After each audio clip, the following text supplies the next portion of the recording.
നമസ്കാരം. മലയാളി വാർത്ത ഇൻസൈഡിലേക്ക് സ്വാഗതം. CPM സമ്മേളനം അവസാന ലാപ്പിലേക്ക് നീങ്ങുമ്പോൾ സമ്മേളന പന്തലിൽ നടക്കുന്ന പിണറായി സ്തുതികൾക്ക് ശേഷം പുറത്തുവരുന്ന സഖാക്കളുടെ നെഞ്ചിലുലയുന്ന ഒരു കനലുണ്ട്. അത് അവരുടെ ജീവനും ശ്വാസവുമായ പാർട്ടിക്ക് ചരമഗീതമെഴുതിയ ആധുനിക നേതാക്കളോടുള്ള അമർഷമാണ്. എന്നാൽ അത് പ്രകടിപ്പിച്ചാൽ തങ്ങൾക്ക് TP ചന്ദ്രശേഖരന്റെ ഗതി വരുമെന്ന് അവർക്കറിയാം. അതുകൊണ്ടാണ് അവർ മുഖ്യമന്ത്രി പിണറായി വിജയൻ CPM സംസ്ഥാന സമ്മേളനത്തിൽ അവതരിപ്പിച്ച നവകേരളത്തിന്റെ പുതുവഴികൾ എന്ന നയരേഖയിൽ ആശങ്ക പ്രകടിപ്പിച്ചത്. പാർട്ടിയുടെ ആശയങ്ങളോടും നയങ്ങളോടും ചേർന്ന് നിൽക്കുന്നതാണോ രേഖയെന്ന് പരിശോധിക്കണമെന്നാണ് ചില പ്രതിനിധികൾ ആവശ്യപ്പെട്ടത്. ഫീസ് ഈടാക്കി സേവനം നൽകുന്നത് പാർട്ടി ലൈനാണോ എന്ന് കോഴിക്കോട് നിന്നുള്ള സമ്മേളന പ്രതിനിധി KT കുഞ്ഞിക്കണ്ണൻ ചോദിച്ചു. നയവ്യതിയാനം പശ്ചിമബംഗാളിലെ പാർട്ടിക്കുണ്ടാക്കിയ തകർച്ച ചൂണ്ടിക്കാട്ടിയാണ് പ്രതിനിധികൾ രേഖയിൽ സംശയം പ്രകടിപ്പിച്ചത്.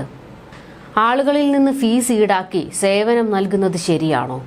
പൊതുമേഖലാ സ്ഥാപനങ്ങളുടെ സ്വകാര്യവൽക്കരണം നടപ്പിലാക്കിയാൽ തിരിച്ചടിയുണ്ടാകും.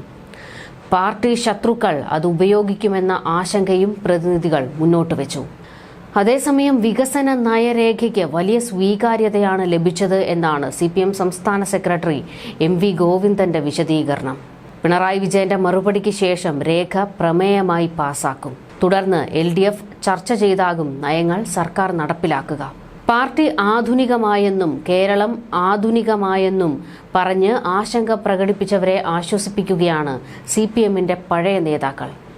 എന്നാൽ വളരെ പഴയ നേതാക്കൾക്കും ചില പുതിയ തലമുറ പ്രവർത്തകർക്കും ഇതൊന്നും ദഹിക്കുന്നില്ല. CPMൽ തിരുത്തൽ ശക്തികൾ ദുർബലമാകുന്നതിന്റെ നേർക്കാഴ്ച തുടങ്ങിയത് മുഖ്യമന്ത്രിയുടെ മകൾ വീണയുടെ എക്സാലോജി കമ്പനിയുടെ പേരിലുണ്ടായ വിവാദത്തോടെയാണ്. ഇത് ഇടതുപക്ഷ കേന്ദ്രങ്ങളിൽ നടക്കുന്ന ചൂടുപിടിച്ച ചർച്ചയായി മാറി. ഒടുവിൽ രാഷ്ട്രീയ ലക്ഷ്യത്തോടെയുള്ള വിവാദമാണെന്ന പ്രതിരോധം തീർത്ത് CPM സംസ്ഥാന നേതൃത്വം രംഗത്തെത്തിയതോടെ ഇഴകീറിയുള്ള സ്വയം വിമർശനാത്മകമായ ചർച്ചകൾ ഒഴിവായി. പാർട്ടി പിന്തുടർന്ന നയങ്ങളിൽ വലിയൊരു മാറ്റത്തിനു കൂടിയാണ് അതോടെ കളമൊരുങ്ങിയത്. ആരോപണങ്ങൾ നേരിടുന്നവർ അന്വേഷണത്തെ നേരിടട്ടെ എന്ന മുൻ നിലപാട് വീണയ്ക്ക് വേണ്ടി വഴിമാറിയെന്നായിരുന്നു ആക്ഷേപം. സംസ്ഥാന സെക്രട്ടേറിയറ്റിൽ പോലും സ്വയം വിമർശനപരമായ ചർച്ചകൾ നടക്കാതെ വന്നതോടെ എക്സാലോജിക് വിഷയത്തിൽ എതിരഭിപ്രായമുള്ളവർ നിശബ്ദരായി. വിമർശന സ്വഭാവമുള്ള ചർച്ചകളിലൂടെ ഗുണകരമായ തീരുമാനമെടുത്തിരുന്ന പാർട്ടി നയമാണ് ദുർബലമാകുന്നതെന്ന അഭിപ്രായം രഹസ്യമായി പങ്കുവയ്ക്കുന്ന നേതാക്കളുണ്ട്. കമ്മിറ്റികളിൽ ഈ അഭിപ്രായം പരസ്യമായി പ്രകടിപ്പിക്കുന്നവരില്ല. നിർണായക തീരുമാനമെടുക്കേണ്ട കേന്ദ്ര നേതൃത്വം ദുർബലരായി. രാജ്യത്ത് ഭരണത്തിലുള്ള ഏക സംസ്ഥാനത്തെ നേതൃത്വത്തെ അനുസരിപ്പിക്കാനുള്ള ശക്തി കേന്ദ്ര നേതൃത്വത്തിനില്ല. മുൻ CPM സംസ്ഥാന സെക്രട്ടറി കോടിയേരി ബാലകൃഷ്ണന്റെ മകൻ ബിനീഷ് കോടിയേരിക്കെതിരെ കേന്ദ്ര ഏജൻസി കേസെടുത്തപ്പോൾ ബിനീഷ് അന്വേഷണം നേരിടട്ടെ എന്നായിരുന്നു പാർട്ടി നിലപാട്. അന്വേഷണം നടക്കട്ടെ, തെറ്റ് ചെയ്തെങ്കിൽ ശിക്ഷിക്കട്ടെ, പാർട്ടി ഇടപെടില്ല എന്നായിരുന്നു കോടിയേരിയുടെയും നിലപാട്. നേതൃത്വത്തിൽ നിന്നും കാര്യമായ പിന്തുണ കോടിയേരിക്ക് ലഭിച്ചതുമില്ല. വീണ വിജയന്റെ പേരിൽ ആരോപണം ഉയർന്നപ്പോൾ പഴയ നിലപാടിന് പകരം ശക്തമായ പ്രതിരോധമാണ് പാർട്ടിയിൽ നിന്നുണ്ടായത്. പാർട്ടി സെക്രട്ടേറിയറ്റ് തന്നെ പ്രസ്താവനയിലൂടെ ആദ്യ പിന്തുണ നൽകി. നേതാവിന്റെ മകൾക്കായി സെക്രട്ടേറിയറ്റ് പ്രസ്താവന ഇറക്കുന്നത് അപൂർവമാണ്.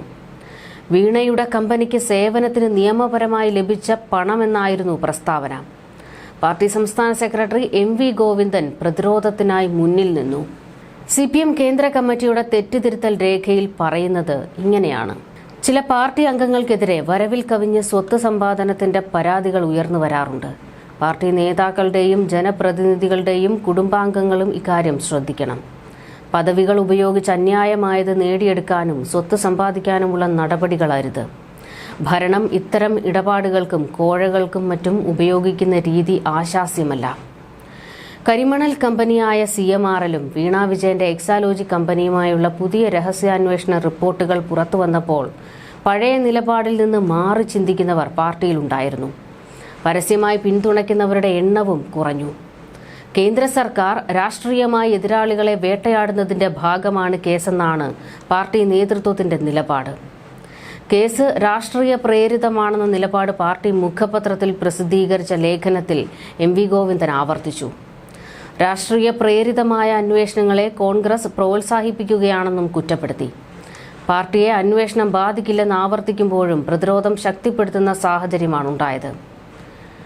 ഇതിൽ നിന്നും സ്വകാര്യ സർവകലാശാലയിലും പൊതുമേഖലാ സ്ഥാപനങ്ങൾ വിറ്റുതുലയ്ക്കുന്നതിലും എത്തുമ്പോൾ പാർട്ടി വല്ലാതെ മാറിപ്പോയി. പിണറായിക്ക് നേരെ കൈയടിക്കുക എന്ന ഒറ്റ അജണ്ടയിൽ സംസ്ഥാന സമ്മേളനം ചെന്നു നിന്നു. എം വി ഗോവിന്ദൻ വരെ വിമർശനം നേരിട്ടപ്പോഴാണ് പിണറായിക്ക് പ്രവർത്തകർ കൈയടിച്ചത്. ഇതിന്റെ സൂക്ഷ്മാംശം എം വി ഗോവിന്ദന് പോലും മനസ്സിലായില്ല. പോളിറ്റ് ബ്യൂറോ കോർഡിനേറ്ററും സംസ്ഥാന സമ്മേളനത്തിന്റെ മുഴുവൻ സമയ നിരീക്ഷകനുമായ പ്രകാശ് കാരാട്ട് പരസ്യമാക്കിയ പല കാര്യങ്ങളും പിണറായിക്ക് മുന്നിൽ മുട്ടുകുത്തിയതിന്റെ തെളിവുകളായിരുന്നു. CPM-ൽ ആര് നയിക്കുമെന്ന് തെരഞ്ഞെടുപ്പിന് ശേഷമേ തീരുമാനിക്കൂ എന്ന് പറയുമ്പോഴും കാരാട്ട് പിണറായിയാണ് നയിക്കുന്നതെന്ന് സൂചന നൽകുന്നു. നിങ്ങൾ മാധ്യമങ്ങളാണ് ക്യാപ്റ്റനെ നിശ്ചയിക്കുന്നത്, പാർട്ടിയല്ല. 2 സർക്കാരിനെയും നയിച്ചത് പിണറായിയാണ്. രാജ്യത്തെ ഏറ്റവും മികച്ച മോഡൽ കേരളമാണ്. പിണറായി ശരിയായി മുന്നോട്ട് പോയപ്പോഴാണ് ചരിത്രത്തിൽ ആദ്യമായി ഇവിടെ തുടർഭരണമുണ്ടായത്. അതിൻ്റെ തുടർച്ചയുണ്ടാവും. പിണറായിക്ക് പ്രായപരിധിയിൽ ഇളവ് നൽകുമോ എന്ന് തീരുമാനിക്കുന്നത് സംസ്ഥാന സമ്മേളനമല്ല, പാർട്ടി കോൺഗ്രസാണ്. ഇത് സംബന്ധിച്ച് പാർട്ടി ചർച്ച ചെയ്തിട്ടില്ല. യുവാക്കളാണിപ്പോൾ പാർട്ടിയിൽ കൂടുതൽ. യുവതികൾ ഉൾപ്പെടെ കഴിവുറ്റ നേതൃത്വത്തെ കൊണ്ടുവരികയാണ് പ്രധാനമെന്നും കാരാട്ട് പറഞ്ഞു. എന്നാൽ BJP സർക്കാർ ഫാസിസ്റ്റാണോ എന്ന് പരസ്യമാക്കാൻ കാരാട്ട് തയ്യാറായില്ല. ഫാസിസത്തെക്കുറിച്ച് പാർട്ടിക്ക് കൃത്യമായ നിലപാടുണ്ട്. അതറിയാത്തവരാണ് അനാവശ്യ ചർച്ചകളും വിവാദങ്ങളും ഉണ്ടാക്കുന്നത്. പാർട്ടി സാർവദേശീയ തലത്തിൽ വിലയിരുത്തിയ ഫാസിസം ഹിറ്റ്ലറുടെയും മുസോളിനിയുടേതുമാണ്. ഇന്ത്യയിൽ അത്തരം ഫാസിസം നിലനിൽക്കുന്നതായി അഭിപ്രായമില്ല.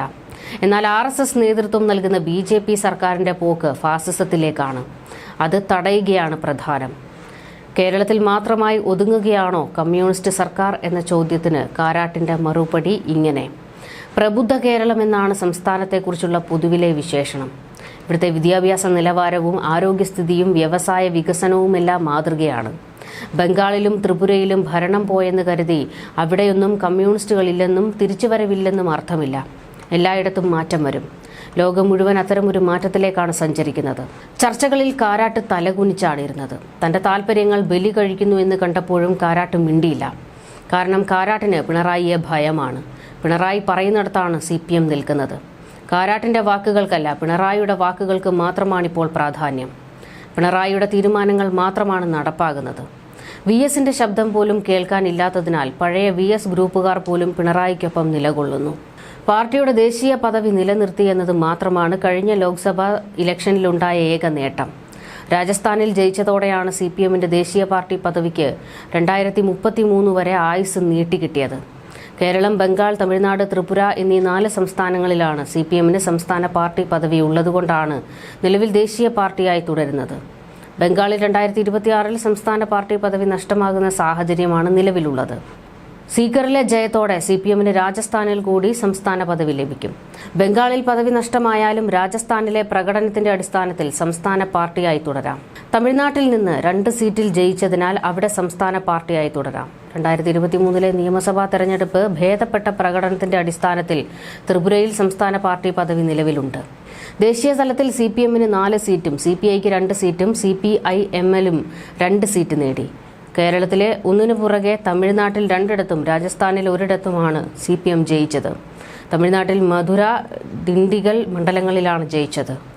മധുരയിൽ S. വെങ്കിടേശൻ 2 ലക്ഷത്തിലേറെ വോട്ടിന് വിജയിച്ചു. തമിഴ്നാട്ടിലെ തിരുപ്പൂർ, നാഗപട്ടണം എന്നിവിടങ്ങളിലാണ് CPIക്ക് ജയം നേടാനായത്. സെൽവരാജ് 2 ലക്ഷത്തിലേറെ വോട്ടിനും തിരുപ്പൂരിൽ K. സുബ്ബരായൻ 1.25 ലക്ഷത്തോളം വോട്ടിനും ജയിച്ചു. ബീഹാറിലെ ആരാ മണ്ഡലത്തിൽ സുധാമ പ്രസാദ്, കാരാക്കാട് മണ്ഡലത്തിൽ രാജാറാം സിംഗ് എന്നിവരും ജയിച്ചു. ഇത്തരത്തിൽ പേരിന് മാത്രം ദേശീയ പദവി നിലനിർത്തുന്ന പാർട്ടിയെ കേരളത്തിൽ നിന്നും ഇല്ലാതാക്കരുത് എന്നാണ് സംസ്ഥാന സമ്മേളനത്തിൽ പങ്കെടുത്ത പ്രവർത്തകരുടെ ആവശ്യം. എന്നാൽ അവരുടെ വാക്കുകൾ ചെവികൊള്ളാൻ പിണറായി തയ്യാറല്ല. ദേശീയ തലത്തിൽ CPM ഇങ്ങനെ വേണമെന്ന് തീരുമാനിക്കുന്നത് പിണറായി വിജയനാണ്. സ്വകാര്യ സർവകലാശാല, സിൽവർ ലൈൻ തുടങ്ങിയ നയവ്യതിയാനങ്ങൾ നടപ്പിൽ വരുത്തുമ്പോൾ പ്രവർത്തകർക്കും നേതാക്കൾക്കും ഭയമാണ്. CPMന്റെ സാധാരണ പ്രവർത്തകരാണ് ജനങ്ങൾക്കിടയിൽ ഇറങ്ങേണ്ടത്. സെക്രട്ടേറിയറ്റിന് മുന്നിൽ സമരം ചെയ്യുന്ന ആശമാരെ കണ്ടില്ലെന്ന് നടിക്കുന്നത് എന്തുകൊണ്ടാണെന്ന് ജനങ്ങൾ ചോദിച്ചാൽ അവർ എന്ത് മറുപടി നൽകും? അതാണ് സമ്മേളന പന്തലിൽ നിന്ന് പുറത്തിറങ്ങുന്നവർ കേരളം ബംഗാളാകുമെന്ന് രഹസ്യമായെങ്കിലും പ്രതികരിക്കുന്നത്. പോർക്കളത്തിൽ പിണറായി ഒറ്റയ്ക്കാണ്. തൽക്കാലം അദ്ദേഹത്തെ നേരിടാൻ ഒരു VS രംഗത്തില്ല. ഇന്നത്തെ പാർട്ടി സെറ്റപ്പിൽ ഇത് തന്നെ തുടരാനാണ് സാധ്യത. അടർകളത്തിൽ പിണറായിയോട് യുദ്ധം ചെയ്യാൻ ആർക്കും ധൈര്യമില്ല. അതുകൊണ്ടാണ് പ്രവർത്തകർ പറയുന്നത് നമ്മുടെ പാർട്ടി നിശബ്ദമായി മരിക്കുകയാണ്. ന്യൂസ് ഡെസ്ക് മലയാളി വാർത്ത ഇൻസൈഡ്.